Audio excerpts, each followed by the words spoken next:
أما بعد فأعوذ بالله من الشيطان الرجيم بسم الله الرحمن الرحيم سبحان الذي أسرى بعبده ليلا من المسجد الحرام إلى المسجد الأقصى الذي باركنا حوله لنريه من آياتنا إنه هو السميع البصير صدق الله العظيم وصدق رسوله النبي الكريم الأمين إن الله وملائكته يصلون على النبي يا أيها الذين آمنوا بناتے ہیں تو صلوا ریل عليه ہو جو ایسے وسلموا تسليما الصلاة والسلام عليك يا سيدي يا رسول الله وعلى آلك وأصحابك يا سيدي يا حبيب الله الصلاة والسلام عليك يا سيدي يا قرآن کا نبي لیکن وہ ریل جو وعلى نکلانے سے آ رہی میں کہا چلو ٹھیک ہے آلك وأصحابك يا سيدي يا وہ پی ایس پڑا ہے اور پتہ نہیں کیا مولاي صل وسلم کلوز لگا دیں کلوز ہی میں لگاتا ہوں دائما أبدا على حبيبك خير الخلق كلهم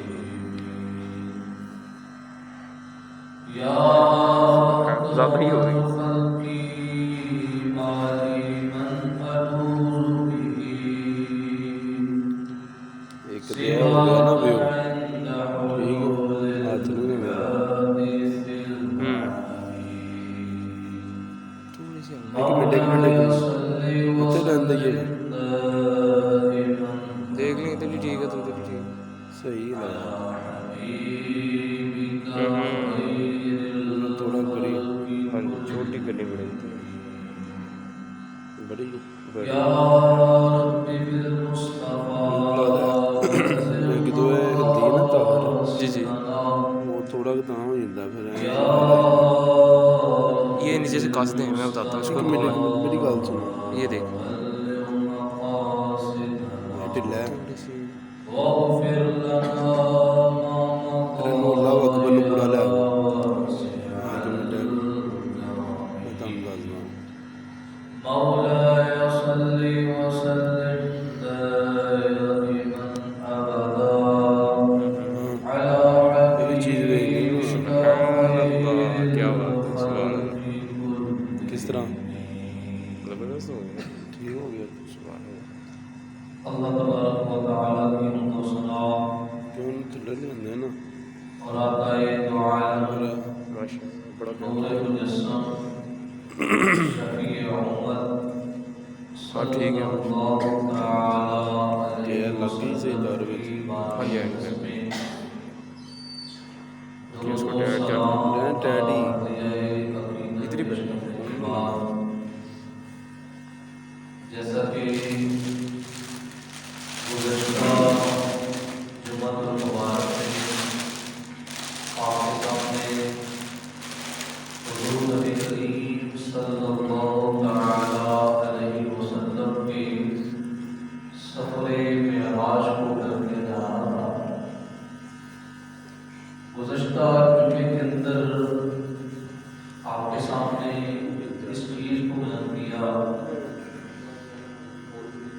اللہ تبارک و تعالیٰ نے معراج کی شب حضور نبی کریم صلی اللہ تعالی علیہ وسلم کے لیے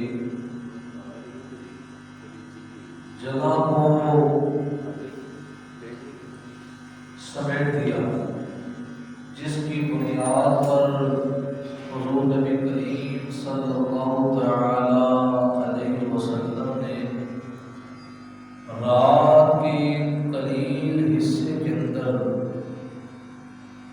اتنے دور کا سفر طے فرمایا، اور یہ حضور نبی علیہ الصلوۃ والسلام کا عظیم معجزہ ہے، اور اس پر تفصیلی گفتگو گزشتہ جمعۃ المبارک کے اندر آپ کے سامنے کر دی گئی۔ آج کے جمعۃ المبارک میں دوسری چیز ہے تیّز الزمان،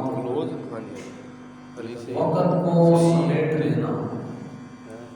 دوسری چیز کیا ہے؟ تیّز الزمان، وقت کو سمیٹ لینا۔ یہ بھی معراج کی شب حضور نبی کریم صلی اللہ تعالی علیہ وسلم کو اللہ تعالیٰ نے شان دی۔ اتنا طویل وقت تھا جس کو اللہ تعالیٰ نے سمیٹ کر رات کے کچھ حصے کے اندر تبدیل فرما دیا، وگرنہ آج بندہ اگر لاہور سے اسلام آباد جائے تو ٹائم لگتا ہے، کیا خیال ہے؟ جتنی تیز رفتار سواری سے بھی وہ سفر طے کرتا ہے اس کے اندر بھی ٹائم لگتا ہے۔ یہ تو زمینی سفر ہے، تو اللہ تعالیٰ نے حضور علیہ الصلوۃ والسلام کو جو سفر کروایا، اس سفر کی مقدار کا ہماری عقل جو ہے وہ اندازہ نہیں کر سکتے کہ زمین سے لے کر آسمانی دنیا میں پہلا آسمان ہے، 500 سال کی مسافت ہے، پھر آسمان کی جو موٹائی ہے وہ بھی 500 سال کی مسافت ہے، اس کے درمیان دوسرے آسمان تک جانے کے لیے درمیان کا سفر بھی 500 سال کا ہے، پھر بندہ دوسرے آسمان پر پہنچتا ہے، اسی طرح 7 آسمانوں کو کراس کرتا ہے۔ تو آپ اس سے اندازہ لگا سکتے ہیں کہ یہ کتنا طویل وقت کا یہ سفر ہے، کتنا طویل وقت کا یہ سفر ہے۔ اور آپ یہ بھی جانتے ہیں کہ جب بندہ سفر کرتا ہے، سفر انسان جو ہے اپنی حیثیت کے مطابق کرتا ہے۔ اگر انسان جسمانی طور پر کمزور ہو تو ڈاکٹر منع کر دیتے ہیں کہ یہ دور کا سفر نہیں کر سکتا، دور جانے سے اس کی جان کی ہلاکت کا خوف ہے۔ لیکن قربان جائے مصطفیٰ کی شان کے، یقین کریں اللہ تعالیٰ نے حضور کو ایسی شان عطا فرمائی ہے کہ حضور علیہ الصلوۃ والسلام اس جہان کے اندر گئے جہاں پر آکسیجن بھی نہیں، جہاں پر آکسیجن بھی نہیں، اس عالم کے اندر حضور علیہ الصلوۃ والسلام جلوہ گر ہوئے۔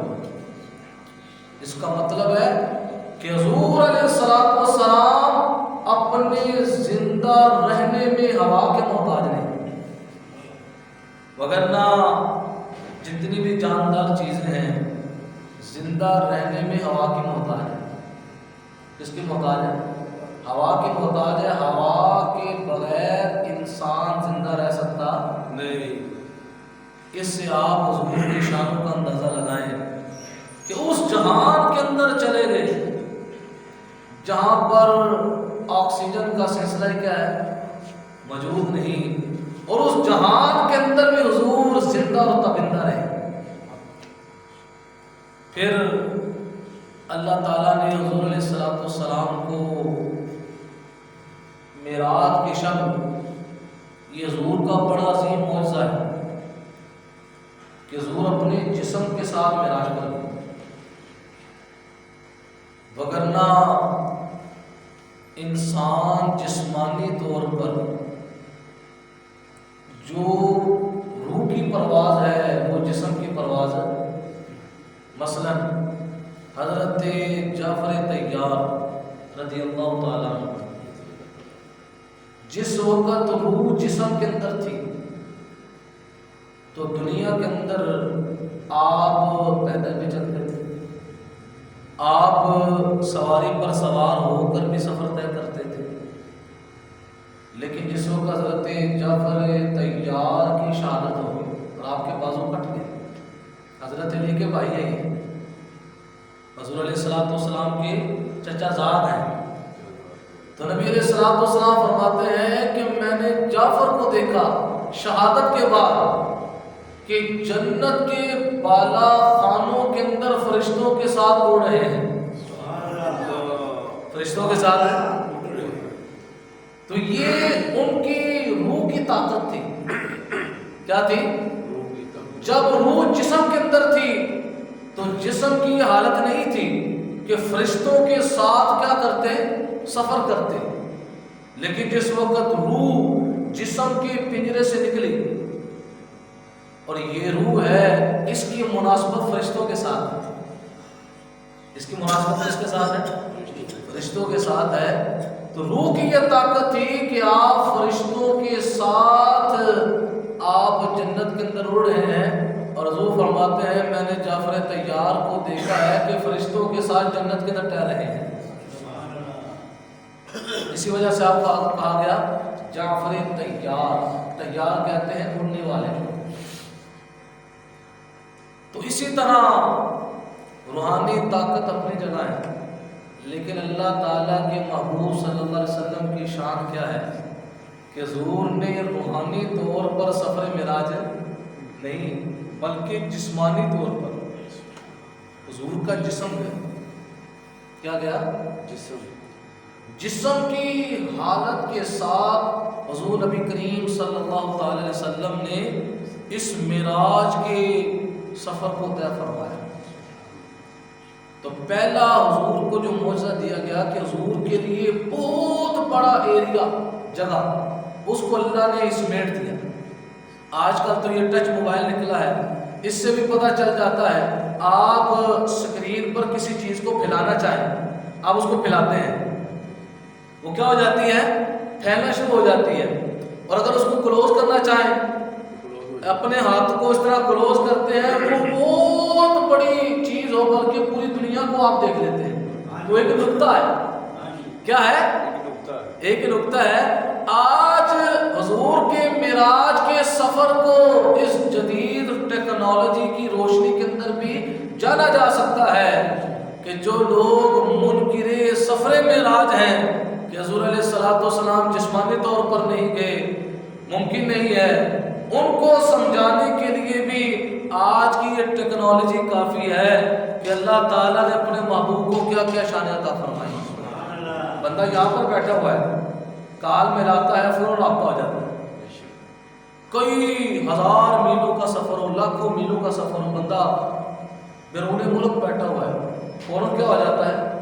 تعلق قائم ہو جاتا ہے۔ کہ یہ ایک جدید ٹیکنالوجی کی لہروں کی وجہ سے اتنا رابطہ قریب ہو گیا۔ جو رابطہ پہلے کیا تھا؟ بکھرا ہوا تھا، پھیلا ہوا تھا، کہ پاکستان کا بندہ وہ جو چائنا کے اندر ایک بندہ رہ رہا ہے اس کے ساتھ کیسے رابطہ ممکن ہوگا؟ تو یہ اللہ کے نظام ہے۔ تو یہاں پر اللہ تعالیٰ نے اپنے محبوب علیہ الصلوۃ والسلام کے لیے معراج کے سفر کے اندر جگہ کو سمیٹ دیا۔ عام لوگوں کے لیے، اللہ تعالیٰ کی دوسری مخلوق کے لیے، حضور کے علاوہ ان کے لیے تو وقت بہت زیادہ طویل تھا، جگہ بہت تھی، لیکن حضور علیہ السلام کی جگہ کے نگاہ کے اندر اللہ تعالیٰ نے اس جگہ کو کیا کر دیا؟ سمیٹ دیا۔ اب مثال کے طور پر آپ نیٹ پر جاتے ہیں، آپ دنیا کو اس طرح ایک ہی نگاہ میں دیکھ لیتے ہیں، وہ ایک نقطہ ہوتی ہے۔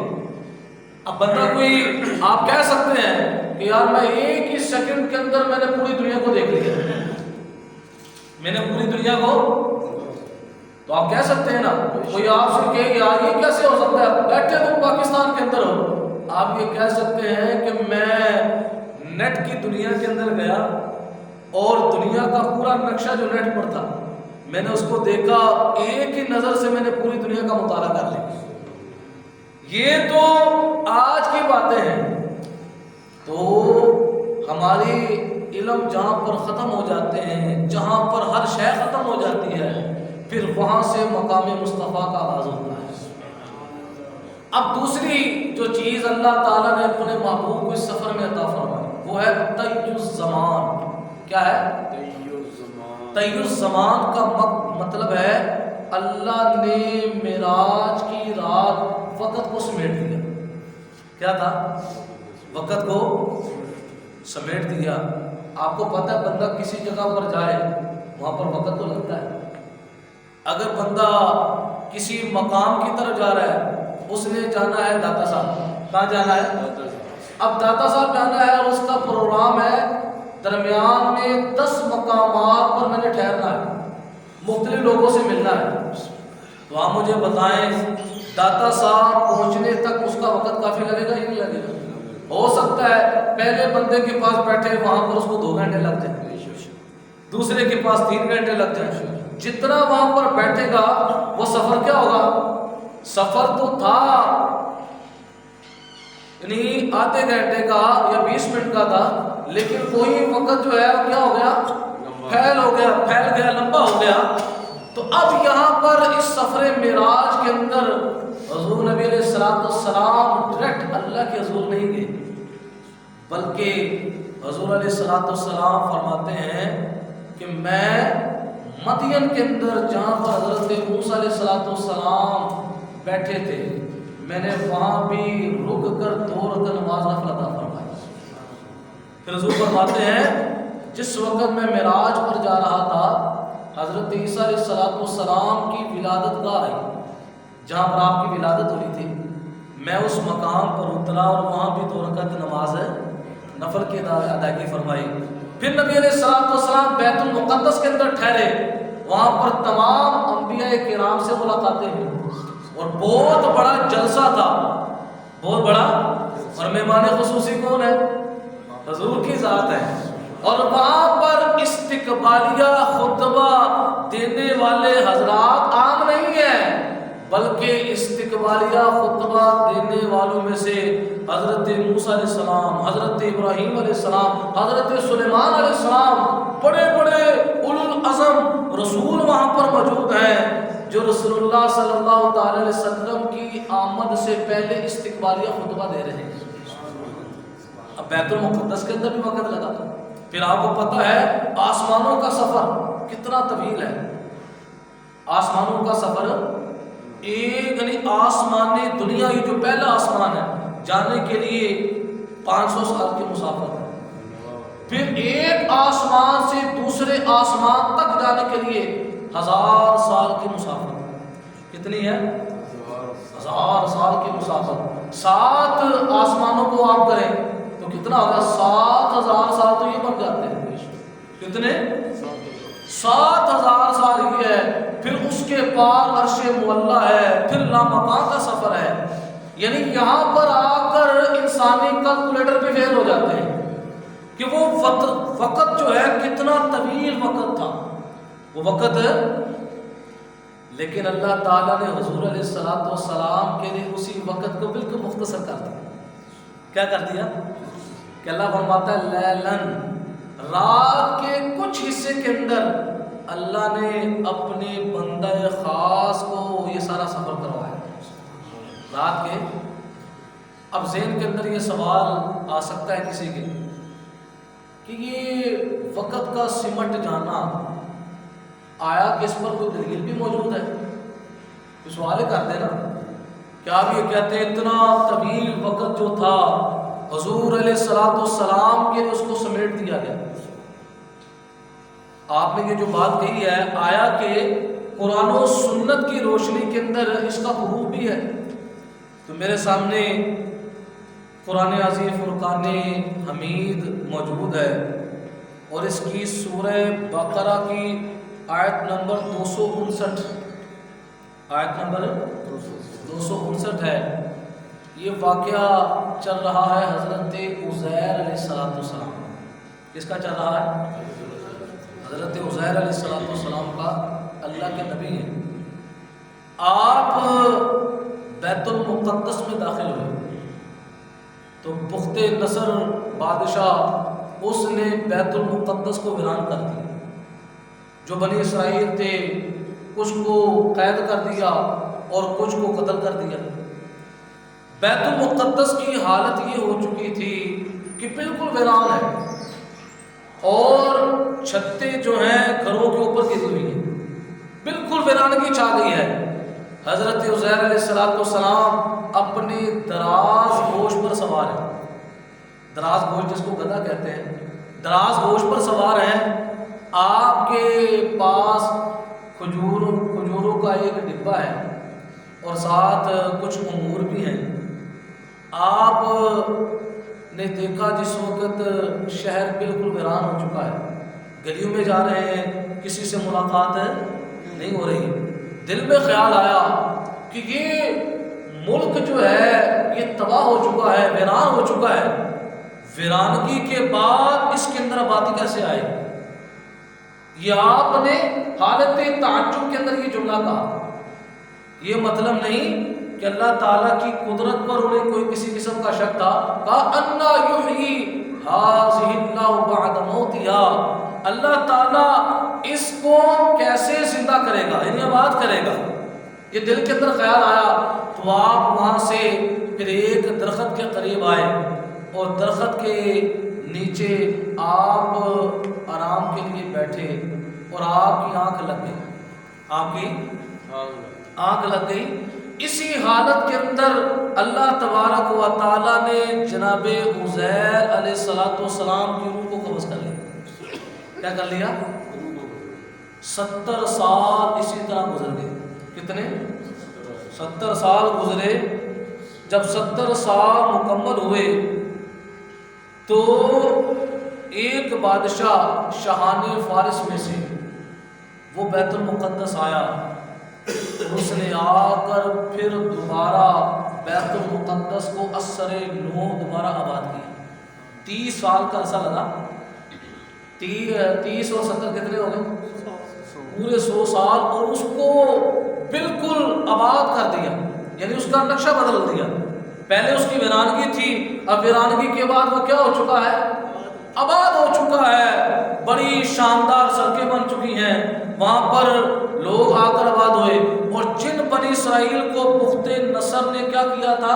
قید کیا تھا، ان کو بھی آزاد کر دیا گیا۔ تو جس وقت 100 سال کا عرصہ پورا گزرا، اللہ تعالیٰ نے دوبارہ حضرت عزیر علیہ السلام کو زندہ کیا۔ کیا کیا؟ زندہ کیا۔ اللہ تبارک و تعالیٰ نے فرمایا قال کم لبثت، اے عزیر آپ یہاں پر کتنا عرصہ ٹھہرے، کتنے وقت کے لیے ٹھہرے؟ قال لبثت یوما او بعد یوم، حضرت عزیر علیہ السلام کہنے لگے یا اللہ عز و جل میں ایک دن یا دن کا کچھ حصہ ٹھہرا، اور یہ آپ نے اس وجہ سے کہا کہ جب آپ اس درخت کے نیچے بیٹھے اس وقت سورج نکلا ہوا تھا، اور جب آپ کے جسم میں روح ڈالی گئی اس وقت غروب آفتاب کا وقت تھا، سورج ڈوبنے کے، اس وجہ سے آپ نے کہا کہ جب میں لیٹا اس وقت تو سورج اوپر تھا، اب بیدار ہوا ہوں تو سورج غروب ہو رہا ہے۔ آپ نے کہا میں یہاں پر ایک دن یا دن کا بعض حصہ ٹھہرا، تو جس وقت یہ بات کہی قال بل لبثت 100 عام، اللہ تعالیٰ نے فرمایا نہیں تجھے 100 برس گزر گئے۔ کتنے گزر گئے؟ 100 برس۔ اے عزیر آپ یہاں پر 100 سال ٹھہرے ہو۔ اب دونوں کی باتیں حق ہے، اللہ کی بات بھی حق ہے اور جناب عزیر علیہ السلام بھی بات ٹھیک کر رہے ہیں کہ وہ 100 سال کا عرصہ جو لوگوں پر گزرا، اللہ اس کو بیان کر رہا ہے کہ جو 100 سال کا عرصہ لوگوں پر گزرا، اللہ اس کو بیان کر رہا ہے کہ یہ عرصہ کتنا بنتا ہے، 100 سال، اور اسی 100 سال کو اللہ تعالیٰ نے حضرت عزیر علیہ السلام کے حق میں سمیٹ دیا۔ کیا کر دیا؟ اتنا سمیٹا کہ آپ کے لیے وہی 100 سال کا عرصہ کتنا ہو گیا، دن یا دن کا بعض حصہ ہو گیا۔ اب حضرت عزیر علیہ السلام اپنی حالت کو بیان کر رہے ہیں، اور اللہ تعالیٰ کس کی حالت کو بیان کر رہا ہے؟ لوگوں کے وقت کو پیش نظر رکھتے ہوئے اللہ فرماتا ہے آپ یہاں پر کتنا عرصہ ٹھہرے ہو، 100 سال۔ آگے اللہ تعالیٰ نے فرمایا فانظر الی طعامک و شرابک لم یتسنہ، اپنے کھانے اور پانی کو دیکھ کہ اب تک بو نہ لایا، پوشیدہ، یعنی آپ اس سے اندازہ لگائیں کہ وہ کھانا جس کو کس کے ساتھ نسبت حاصل ہے، حضرت عزیر علیہ السلام جو اللہ کے نبی ہیں اس کے ساتھ نسبت حاصل ہے، تو 100 سال کا عرصہ گزر گیا، وہ بسیدہ۔ یہ ہم پریشان ہوتے ہیں کہ کھانا کھایا ہے، اس کو باہر نہیں رکھنا، فریز کر دیں، اس کو خراب نہ ہو جائے۔ کام یہ کیا تھا بنی اسرائیل نے، وہ نہ کرتے تو کھانا خراب نہ ہوتا، لیکن ان کا سلسلہ ہمارے پلے پڑ گیا۔ تو اب یہاں پر حضرت عزیر علیہ السلام 100 سال اس درخت کے نیچے رہے، اور یہ بھی اللہ کی قدرت کاملہ ہے کہ اللہ تعالیٰ نے لوگوں کی نظروں سے آپ کو اوجھل کر دیا۔ حالانکہ بیٹھے آپ اس کے نیچے تھے، درخت کے نیچے تھے، لیکن لوگ آپ کو دیکھ، اب کوئی کہے یہ کس طرح ہو سکتا ہے، یہ آپ ہوائی باتیں کر رہے ہیں۔ اس پر میں آپ کو دلیل دیتا ہوں کہ جس وقت ہجرت کی رات حضور نبی کریم صلی اللہ تعالی علیہ وسلم اپنے کشان اقدس کے اندر داخل ہوئے، چاروں طرف پہرا لگا ہوا ہے کفار و مشرکین کا پہرا لگا ہوا ہے کہ حضور علیہ السلام نکلیں گے، اور معاذ اللہ انہوں نے پروگرام بنایا ہوا تھا کہ ہم حضور کو شہید کر دیں گے۔ تو میرے آقا علیہ السلام نے سورہ یاسین کی ابتدائی آیات پڑھ کر مٹی پر دم کی اور پھونک مار کر حضور علیہ السلام کی طرف پھینک دی، اور حضور نے پھینکا، مٹی ان کے سروں پر پڑ بھی گئی، انہیں پتہ نہیں چلا، اور حضور علیہ السلام جناب علی کی ڈیوٹی لگا کر کہ علی میرے بستر پر ہو، میں جا رہا ہوں، اور جن لوگوں کی میں نے امانتیں دینی ہے فلاں ہے، ان کی امانتیں دے کر مدینے آ جانا۔ حضرت علی فرماتے ہیں ساری زندگی جب بھی رات آتی تو میں اللہ کے حضور ڈرتا کہ ہو سکتا ہے صبح بلاوا آ جائے، لیکن جس رات حضور علیہ السلام نے فرمایا مجھے یقین ہو گیا کہ اس رات موت نہیں آنی، کیونکہ حضور کی زبان سے نکل رہا ہے علی امانتیں دے کر مدینے آ جانا۔ تو حضور علیہ السلام ان کے پیرے سے نکل گئے، ان کے پیرے سے نکلے، اور جب کاشانے بہت دیر ہو گئی، کہنے لگے اتنی دیر ہو گئی حضور آئے نہیں۔ جب کاشان اقدس کے اندر داخل ہوئے پتہ چلا کہ حضور تو کتنی دیر پہلے تشریف لے جا چکے ہیں، اور آپس میں کافر ایک دوسرے کو کہنے لگے وہ تو تمہارے سر پر مٹی ڈال کر چلے گئے اور تمہیں پتہ بھی نہیں چلا۔ تمہیں یہ وہ شان ہے جو اللہ تعالیٰ اپنے نبیوں کو عطا فرماتا ہے، اور نبیوں کے واسطے سے اللہ تعالیٰ اپنے ولیوں کو بھی عطا فرماتا ہے اپنے۔ تو حضور ان کے پیرے سے نکلے، لیکن حضور ان کو نظر نہ آئے۔ اب یہاں بھی حضرت عزیر علیہ السلام پوری 1 صدی اس درخت کے نیچے بیٹھے رہے، سوئے رہے، اور اللہ تبارک و تعالیٰ نے لوگوں کی نظروں سے آپ کو کیا کر دیا؟ اوجھل کر دیا۔ پھر آگے فرمایا وانظر الی حمارک، اے عزیر آپ اپنے دراز گوشت کی طرف دیکھیں، تو دیکھا کہ اس کی ہڈیاں پوشیدہ ہو چکی ہیں، بالکل وہ مٹی ہو چکا ہے۔ وَلِنَجْعَلَكَ آيَةً لِلنَّاسِ وَانظُرْ إِلَى الْعِظَامِ كَيْفَ نُنشِزُهَا ثُمَّ نَكْسُوهَا لَحْمًا. اللہ تعالیٰ نے فرمایا ان کی ہڈیوں کی طرف دیکھو، ہم انہیں اٹھان دیتے ہیں پھر انہیں گوشت بناتے ہیں. پہلے وہی مٹی جو ہو چکی تھی ہڈیاں، اللہ تعالیٰ نے اس کو ہڈیاں بنایا. ہڈیوں کے اوپر کیا چڑھا؟ گوشت چڑھا. گوشت کے اوپر پھر بال آئے. پورا وہ دراز گوشت تیار ہو کر آپ کے سامنے آواز نکالنے لگا. کیا نکالے گا؟ حضرت عزیر علیہ السلام اس وقت 40 سال عمر تھی. کتنی عمر تھی؟ 40 سال عمر تھی. کچھ لوگ یہ بھی کہتے ہیں کہ یہ کس طرح ہو سکتا ہے کہ باپ 40 سال کا ہو. ابھی آگے پوتوں کا ذکر ہوگا کہ حضرت عزیر علیہ السلام جب اپنے گھر کی طرف بڑھے، نشانیوں کو دیکھتے، جب وہاں پر پہنچے تو آپ کے گھر پر ایک بوڑھی خاتون تھی جو آنکھوں سے نابینا تھی. وہ حضرت عزیر علیہ السلام کی باندھی تھی. حضرت عزیر علیہ السلام گھر پہنچے اور گھر پہنچ کر کہا کہ میں عزیر ہوں. تو آگے سے بوڑھی عورت کہنے لگی ان کو تو 100 سال ہو چکے ہیں، آپ کیسے عزیر ہو سکتے ہیں؟ تو بوڑھی عورت آگے سے کہنے لگی حضرت عزیر علیہ السلام کی شان تو یہ ہے کہ وہ مستجاب الدعوات ہے. وہ مستجاب کہ جن کی اللہ دعا قبول کرتا ہے. اگر آپ واقعی عزیر ہو تو آپ میرے لیے دعا کریں اللہ تعالیٰ مجھے آگے واپس عطا فرمائے. اور میں چل نہیں سکتی، اللہ تعالیٰ میرے پاؤں کو ٹھیک کر دے. جناب عزیر علیہ السلام نے اللہ کے حضور دعا کی. اللہ تبارک و تعالیٰ نے اس بوڑھی عورت کی آنکھوں کو بھی ٹھیک کر دیا اور پاؤں کو بھی ٹھیک کر دیا. اب بوڑھی عورت نے جس وقت دیکھا اور وہ پہچان گئی کہ یہی عزیر ہے، یہی کیا ہے. پھر آپ کو ایک مجلس کے اندر لے کر گئی جہاں پر آپ کے بیٹے بھی موجود تھے، آپ کے پوتے بھی موجود تھے.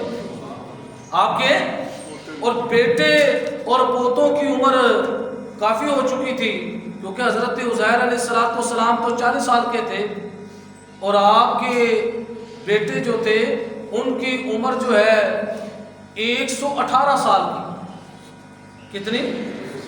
118 سال کی عمر حضرت عزیر علیہ السلام کے بیٹے کی تھی. تو جس وقت ملاقات ہوئی تو اس مجلس کے اندر جو لوگ موجود تھے، تورات کا نسخہ جو تھا اس وقت مفقود ہو چکا تھا، لوگوں کے ہاتھ میں موجود ہے. تو آپ کے بیٹے نے کہا کہ میرے والد گرامی کو تو تورات مکمل حفظ تھی، اگر آپ عزیر ہیں تو آپ مکمل تورات کو ہمیں لکھوا دیں. حضرت عزیر علیہ السلام نے مکمل تورات ان کو لکھوا دی. مجلس کے اندر ایک شخص بولا مجھے یاد پڑ رہا ہے کہ میرے دادا جان نے فلاں جگہ پر جس وقت بخت نصر کا وہ فتنہ شروع ہوا انہوں نے تورات کو ایک جگہ پر حفاظت کے ساتھ دفن کر دیا تھا. تو مجھے وہ جگہ یاد ہے تو میں اس جگہ جاتا ہوں تورات کا نسخہ نکالتا ہوں. تو جس وقت تورات کا وہ نسخہ نکالا گیا اور اس کو کس کے ساتھ تقابل کیا گیا؟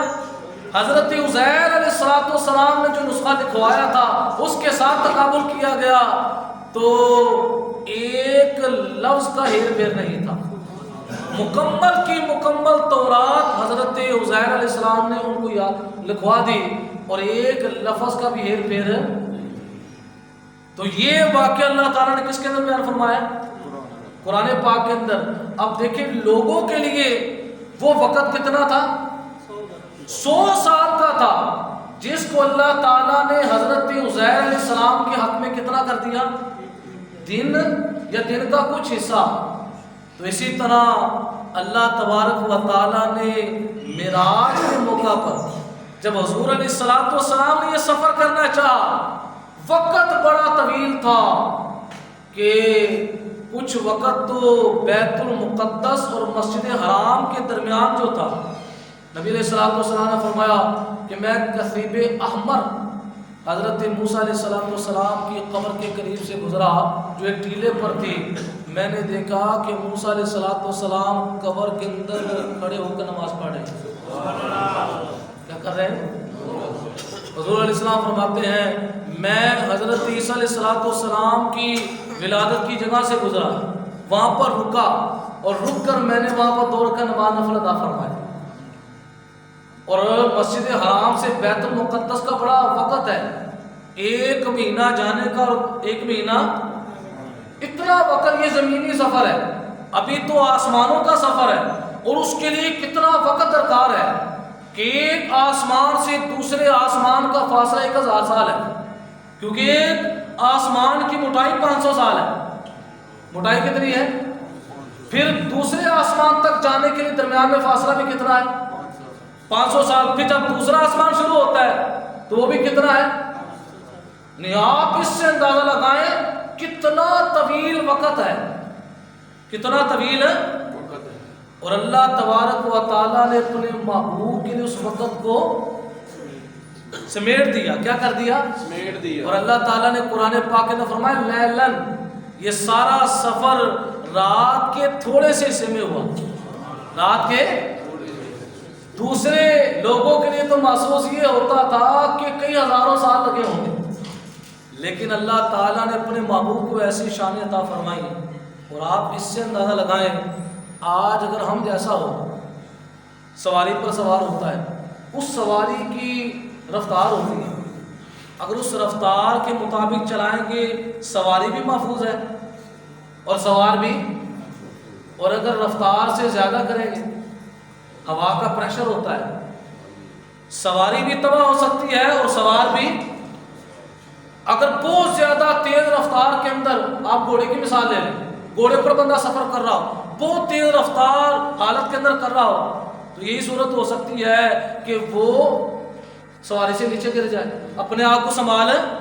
یعنی آپ اس سے اندازہ لگائیں کہ حضور کا سفر عام سواریوں پر ہے، بلکہ اللہ تعالیٰ نے خاص سواری براق کی صورت میں اپنے محبوب کو، جنتی سواری تھی، دنیا کی سواری جنتی سواری تھی، اللہ تعالیٰ نے وہ سواری اپنے محبوب کے لیے بھیجی.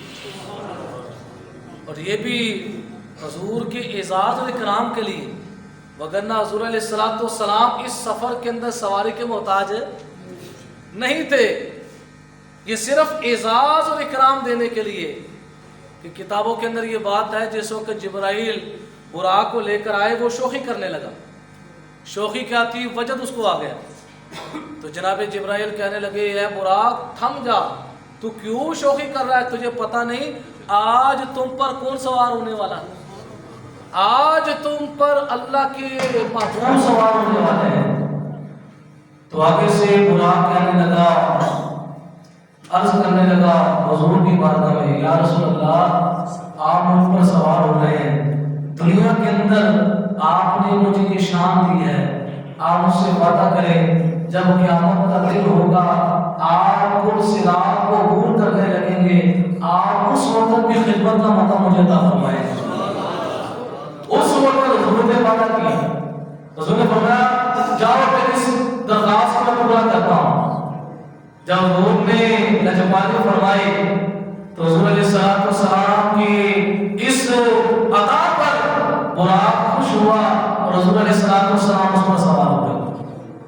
اور سوار ہو کر محدثین فرماتے ہیں جہاں پر براق کی پہلی نظر پڑتی تھی وہاں پر پہلا قدم ہوتا، وہاں پر. اب حضور کا یہ سفر معراج حضور کی شانوں کو بیان کرتا ہے. میں تفسیر مظہری کے اندر پڑھ رہا تھا کہ جب جناب موسیٰ علیہ السلام نے اللہ کی بارگاہ میں عرض کی اللہ مجھے اپنا آپ دکھا، کلام کیا نا، مجھے اپنا آپ، کلام کے اندر بڑی لذت تھی کہ اللہ مجھے اپنا دیدار کروا. اللہ نے فرمایا من ترانی، اے موسیٰ تو مجھے ہرگز.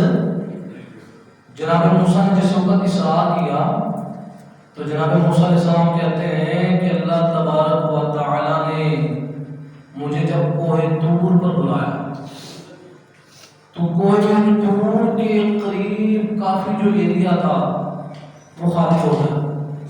وہاں پر اللہ کے فرشتے تھے. اللہ تعالیٰ نے جنات، انسان، ہر شے سے وہ علاقہ کلیئر کروا دیا. آج کون آ رہا ہے؟ جناب موسیٰ. اور کہاں آ رہے ہیں؟ زمین پر ہیں، عرشوں پر نہیں. جناب موسیٰ علیہ السلام کوہ طور پر پہنچے، اللہ نے آسمان کو بالکل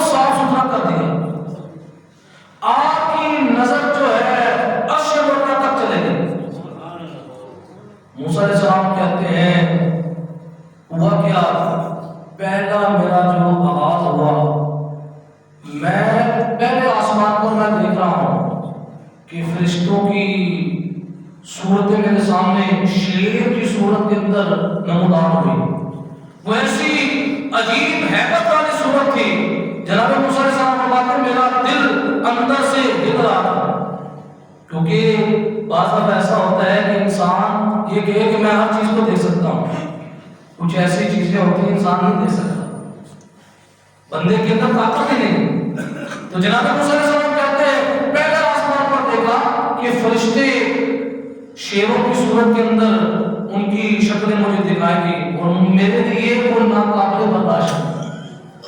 لیکن میں پہلے آسمان سے پھر دوسرے آسمان پر پھر بیلوں کی صورت کے اندر فرشتوں کی شکلیں دکھائی گئی اور بڑی ہیبت والی وہ صورتیں تھیں. آپ فرماتے ہیں پھر وہاں پر قریب تھا کہ میں بے ہوش ہو جاتا. ہوتے ہوتے جس وقت عرش معلیٰ تک گیا تو میں نے ایسے فرشتوں کی صورتیں دیکھی جن کی ایک ہی منہ کے اندر کئی منہ تھے. وہ کیوں منہ تھے؟ وہ اللہ کی تسبیح و تعلیل کرنے والے تھے. آپ فرماتے ہیں پھر مجھ سے بہانا گیا اور میرے اوپر بے ہوشی تاری آ گئی، میں زمین پر آ گیا. یعنی حضرت موسیٰ علیہ السلام اس ایریے کے اندر یعنی ایریے سے پرواز کرتے آگے نہ گئے اور میرے آقا کی شان دیکھیں.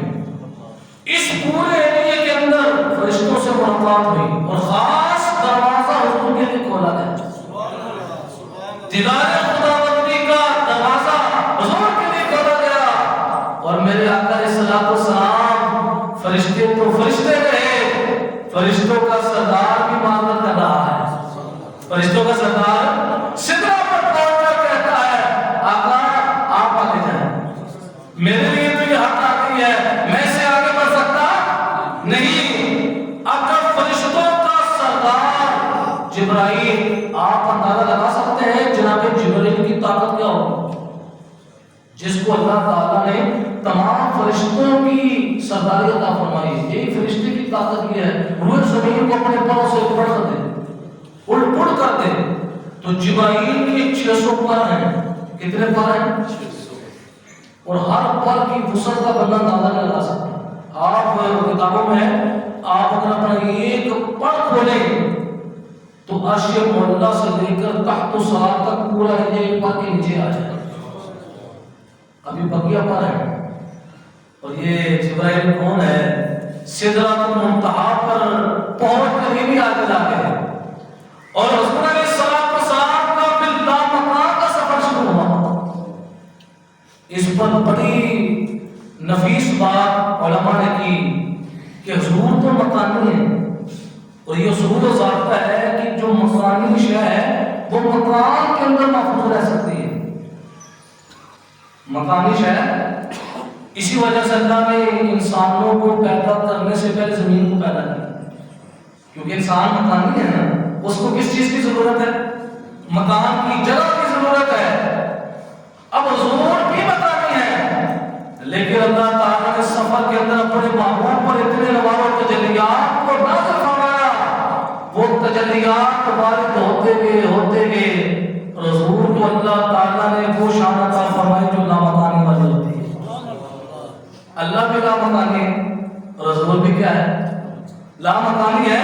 پھر لامکان کے ایریے کے اندر حضور علیہ السلام چلے گئے جہاں پر کسی کو جانے کی اجازت نہیں ہے، لیکن اس کے باوجود اللہ ہے اور حضور ہے. اب قرآن پاک کے اندر جہاں پر حضور کا ذکر کیا معراج کا لفظ ہے عبدہ، اس کے اندر بھی حکمت ہے کہ حضور کی امت کو فتنے سے بچانا تھا کہ جس طرح عیسائی فتنے کے اندر مبتلا ہو گئے. حضرت عیسیٰ علیہ السلام دنیا میں آئے پھر دوسرے آسمان پر چلے گئے. انہوں نے یہ عقیدہ بنا لیا کہ معاذ اللہ جناب عیسیٰ خدا ہیں کہ جسمانی لباس پہن کر دنیا میں آئے اور جب آسمانوں کی طرف جانا تھا تو جسمانی لباس اتار دیے تو وہ گمراہ تباہ ہوتے. لیکن اللہ تعالیٰ نے اپنے محبوب کی امت کو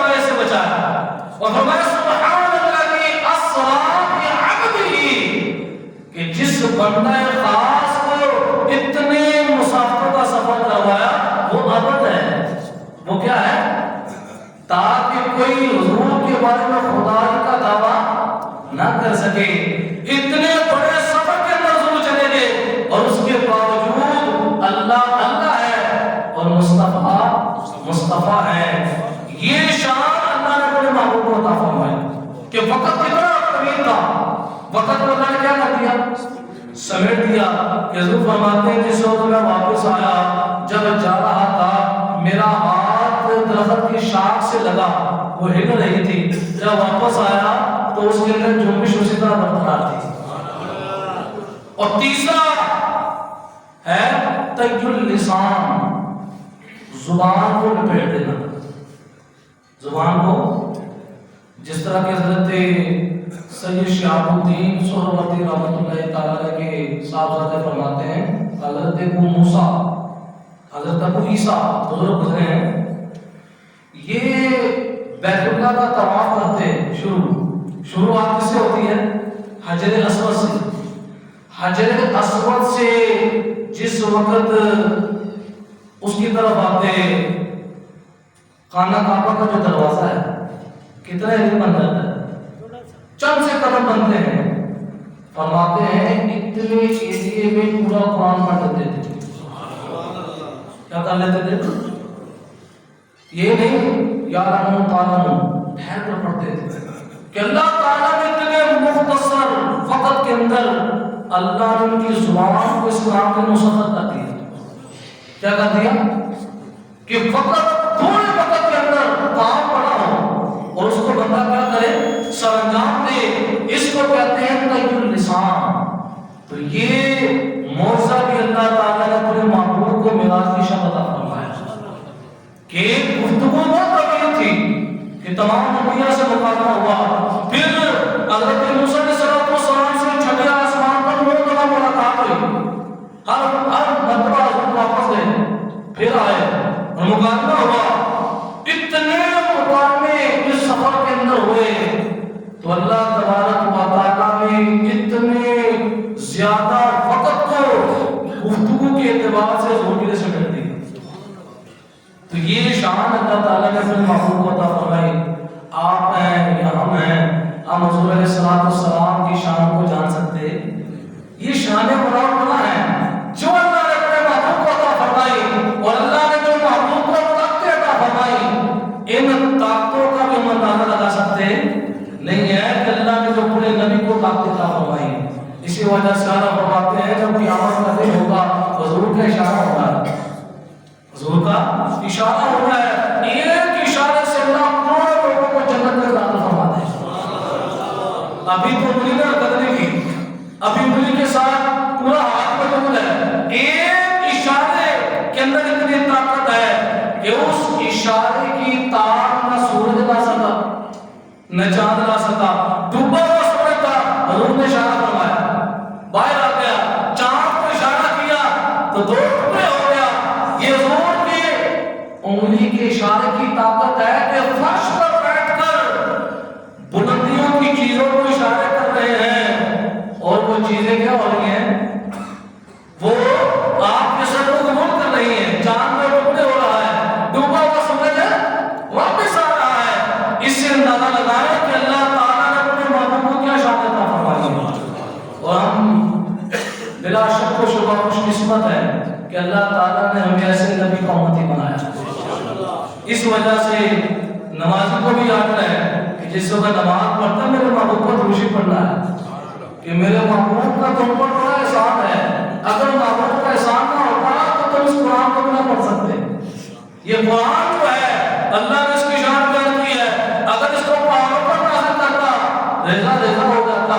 جب پہاڑ اس قرآن کو نہیں برداشت کر سکتا تو انسان کر سکتا تھا؟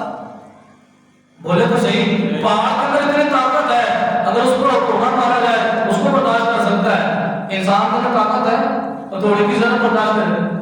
اور تھوڑا رہا ہے تو تھوڑی کو بھی برداشت کر سکتا. زور سے اگر اس کی ہڈی پر مارا جائے ہو سکتا ہے کہ ٹوٹ جائے.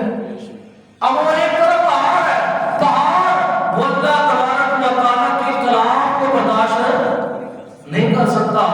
تو یہ قرآن ہم تک آیا ہے. کیسے آیا ہے؟ اللہ نے یہ کلام کر کے مصطفیٰ کو نازل فرمایا.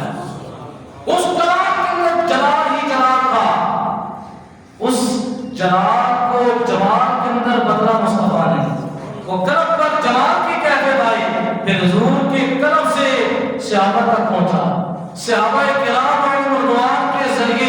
قیامت تک حضور کی امت تک یہ قرآن پہنچا.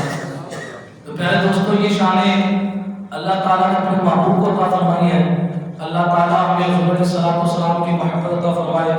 ایک انعام بھی سماعت فرمائے. آج جمعہ مبارک ہے، پرسوں اتوار ہے.